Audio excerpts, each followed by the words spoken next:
Hello बच्चों, निदानात्मक कक्षा में मॉड्यूल सत्र 2024-25 विद्यार्थी अभ्यास पुस्तिका कक्षा 9वीं विषय विज्ञान की जारी की गई है, जिसके अंतर्गत आज हम अध्याय 7 गति के वस्तुनिष्ठ प्रश्नों का यहाँ पे अध्ययन कर रहे हैं। यहाँ पे सबसे पहला प्रश्न, जैसे कि देख रहे हैं वैकल्पिक प्रश्नों में, यदि कोई वस्तु समय के सापेक्ष अपनी स्थिति बदल रही है तो उसे खाली स्थान में कहते हैं। तो यहाँ पे हम कहेंगे गतिशील अवस्था में, बा ऑप्शन इसका सही होगा। दूसरा प्रश्न है प्रति इकाई समय में चली गई दूरी को कहते हैं, तो यहाँ पे हम कहते हैं इसको चाल, आ ऑप्शन सही होगा। तीसरा प्रश्न देख रहे हैं बच्चों यहाँ पे कि वेग का SI मात्रक यहाँ पे लिखना है हमें, तो इसका जो सा ऑप्शन है वह बिल्कुल सही होगा, ms-1। इसके बाद वेग समय ग्राफ का क्षेत्रफल बताता है, तो यहाँ पे चौथे प्रश्न का आंसर देंगे आप द ऑप्शन विस्थापन से। इसके बाद निम्न ग्राफ के किस भाग में वेग एक समान है, तो यहाँ पे हम देखेंगे बच्चों ये जो भाग दिख रहा है उसको हम कहेंगे AB भाग में, तो ये बा ऑप्शन इसका बिल्कुल सही होगा। यहाँ पे देख रहे हैं आप, यहाँ पे वेग एक समान दिखाई दे रहा है। इसके बाद चलिए बात करते हैं अति लघुत्तरीय प्रश्नों में। सबसे पहला प्रश्न,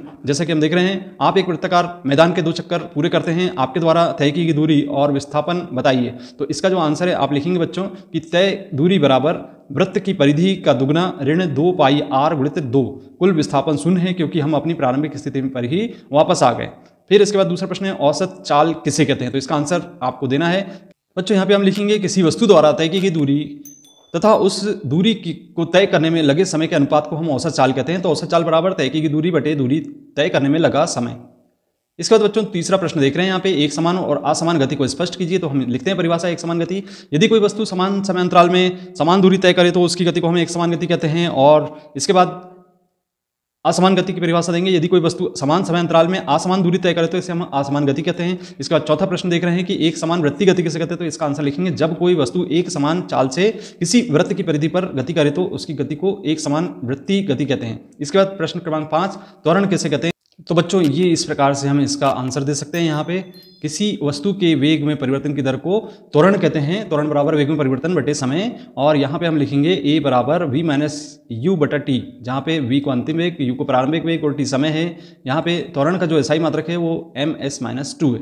अब बच्चों अगला प्रश्न, जैसे उत्तरी प्रश्नों में 4 अंक वाले प्रश्न, इसके पूर्व हमने 2 अंक वाले प्रश्नों को देखा। तो यहाँ पे पहला प्रश्न है, निम्न सारणी के लिए वेग समय ग्राफ बनाइए तथा कार द्वारा तय विस्थापन ज्ञात कीजिए। तो यहाँ पे एक सारणी दी गई है, जैसा कि हम देख रहे हैं कि ये सारणी है जिसमें समय और कार के वेग का एक आंकड़े दिए गए हैं, और इसके आधार पे हम यहाँ पे ग्राफ बनाने का प्रयास करते हैं। तो सबसे पहले हम यहाँ पे देखिए ध्यान से, समय को इस ओर लिख लेते हैं और वेग को इस ओर लिख लेते हैं। तो x अक्ष और y अक्ष में जैसा कि हमने समय और वेग को लिख लिया, अब यहाँ पे ग्राफ खींच लिए, तो ग्राफ इस तरीके से हमें प्राप्त हो जाता है। और ये यहाँ पे हमने क्या किया है कि इसको A से और इसको B से डिनोट कर दिया है। अब देखिए विस्थापन हमें ज्ञात करना है, तो ग्राफ में ध्यान से देखें तो समय अक्ष से घिरा क्षेत्रफल, और यहाँ पे आप ध्यान से देखें तो वो यहाँ पे केंद्र मूल बिंदु है। तो इस तरीके से यहाँ पे जो OAB का क्षेत्रफल हम निकाल लेते हैं, जो कि एक त्रिभुज का क्षेत्रफल, तो 1/2 आधार गुणित ऊंचाई जिसे हम कहते हैं, तो OB गुणित AB लिखेंगे, क्योंकि AB यहाँ पे ऊंचाई है और OB आधार हो गया इसका। अब चलिए मान रखते हैं OB का मान 30 है, ये यहाँ से देखें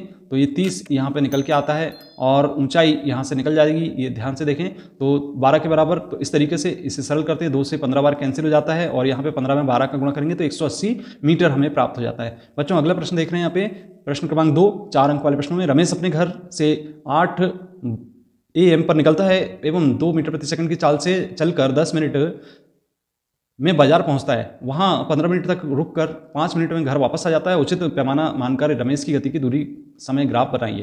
तो यहाँ पे चाल 2 मीटर प्रति सेकंड 10 मिनट अर्थात 600 सेकंड में तय की गई दूरी 2 गुणित 600 बराबर 1200 मीटर होगी। इसके बाद आप देखिए कि वह 8 बजे निकल रहा है, प्रति 10 सेकंड में हमें निकालना है। तो प्रति 10 सेकंड में आप देखिए कि जब 8 बजे निकले तो उसके विस्थापन 0 था, और दूसरा 8:10 पे विस्थापन 10 मिनट बाद 1200 हो गया, और 8:25 पे फिर 25 मिनट बाद 1200 हो गया, और 8:30 पे अपने स्थान पे वापस आ गया। तो इस तरीके से यहाँ पे जो ग्राफ बनेगा वो कुछ इस प्रकार से होगा, ये आप देख सकते हैं। इस ग्राफ को आप बना लेंगे। इसके बाद अगला प्रश्न है बच्चों यहाँ पे प्रश्न क्रमांक 3, वेग समय ग्राफ की सहायता से गति संबंधी प्रथम समीकरण v बराबर u प्लस at ज्ञात कीजिए। तो बच्चों जैसा कि हम ग्राफ में देख रहे हैं कि वेग और समय का जो ग्राफ दिया गया है वो गति संबंधी हमें इस समीकरण को सिद्ध करना है। तो यहाँ पे ग्राफ से स्पष्ट है कि वस्तु का प्रारंभिक वेग u तथा बिंदु A पर तथा t समय से बढ़कर वो b हो जाता है, वेग एक समान त्वरण A से बढ़ रहा है। तो इस तरीके से हम देखते हैं कि इस ग्राफ में OA बराबर, ये देखिए OA बराबर आपको इसके दिखाई दे रहा है, और ये U के बराबर है, और यहाँ पे OE बराबर, ये देखिएगा OE और यहाँ पे सी बी के बराबर है या बी सी के बराबर है, तो ये इसका मान वी के बराबर होगा अंतिम वेग। और यहाँ पे बी डी वेग में परिवर्तन को दिखाता है, बी डी ये जो वेग में परिवर्तन यहाँ पे दिखा रहा है, और ओ सी बराबर टी है, ये जो ओ सी का मान है वो टी के बराबर है।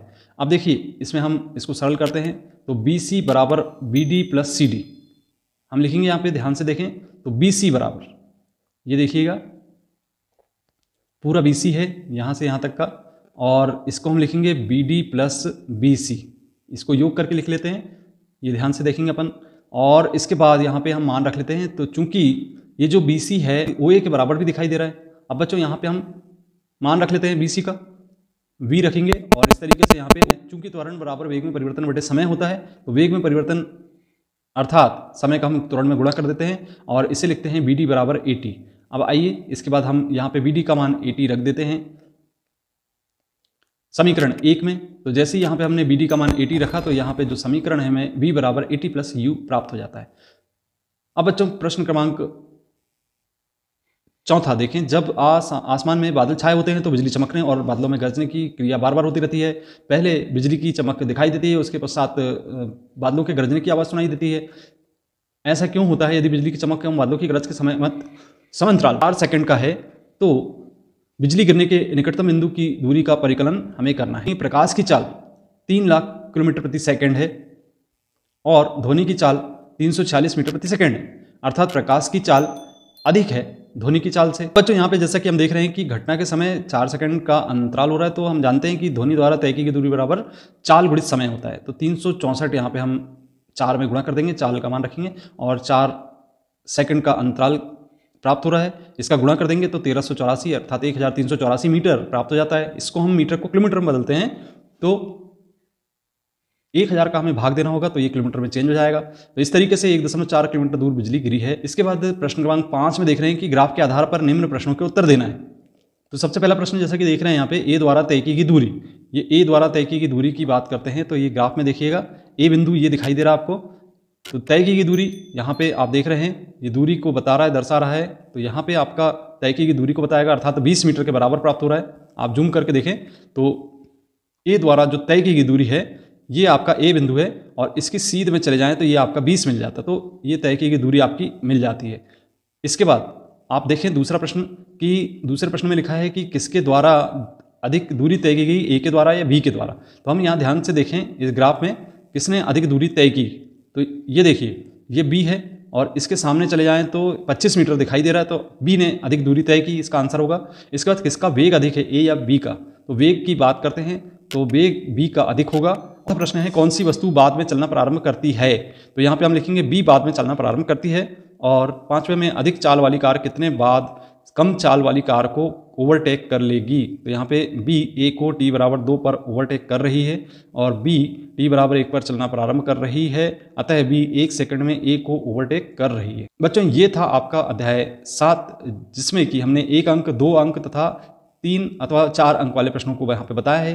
यदि आपको वीडियो पसंद आता है तो वीडियो को लाइक करें, शेयर करें। यदि अभी तक आपने चैनल को सब्सक्राइब नहीं किया तो सब्सक्राइब जरूर करें। मिलते हैं अगले वीडियो में इसी प्रकार के कंटेंट को देखने के लिए। धन्यवाद।